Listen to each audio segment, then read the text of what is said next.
रसूलों के अमाल 11वां बाब।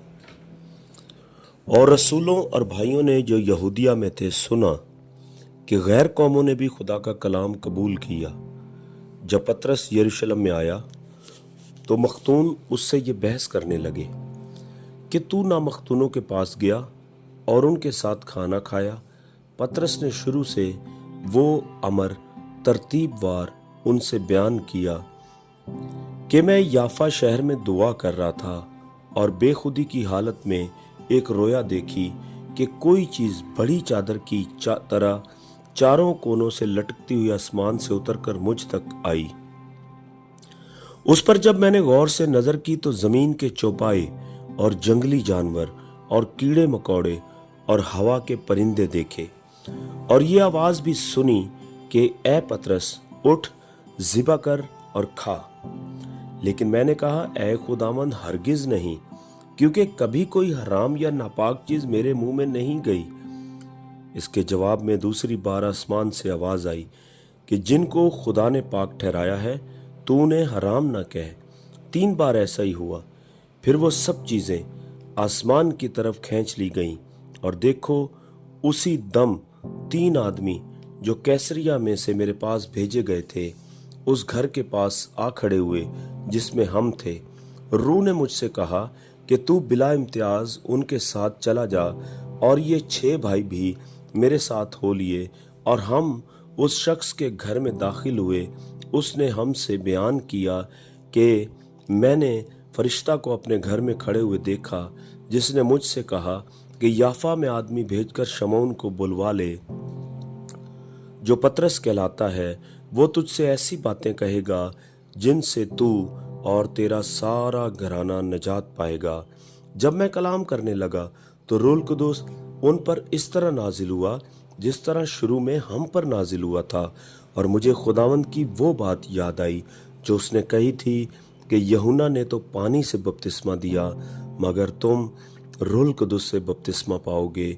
बस जब खुदा ने उनको भी वही नेमत दी जो हमको खुदावंद यीशु मसीह पर ईमान लाकर मिली थी, तो मैं कौन था कि खुदा को रोक सकता। वो ये सुनकर चुप रहे और खुदा की तमजीद करके कहने लगे कि फिर तो बेशक खुदा ने गैर कौमों को भी जिंदगी के लिए तौबा की तौफीक दी है। बस जो लोग उस मुसीबत से परागंदा हो गए थे जो स्तिफनस के बायस पड़ी थी, वो फिरते फिरते फिनिके और कुप्रुस और अंताकिया में पहुंचे, मगर यहूदियों के सिवा और किसी को कलाम ना सुनाते थे। लेकिन उनमें से चंद कुप्रुसी और कुरीनी थे जो अंताकिया में आकर यूनानियों को भी खुदावंद यीशु की खुशखबरी की बातें सुनाने लगे, और खुदावंद का हाथ उन पर था, और बहुत से लोग ईमान लाकर खुदावंद की तरफ रजू हुए। उन लोगों की खबर यरूशलेम की कलीसिया के कानों तक पहुंची और उन्होंने बरनबास को अंताकिया तक भेजा।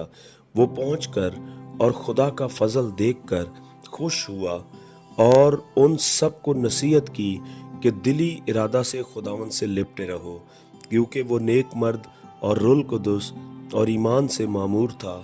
और बहुत से लोग खुदावंद की कलीसिया में आ मिले। फिर वो साउल की तलाश में तरसुस को चला गया, और जब वो मिला तो उसे अंताकिया में लाया।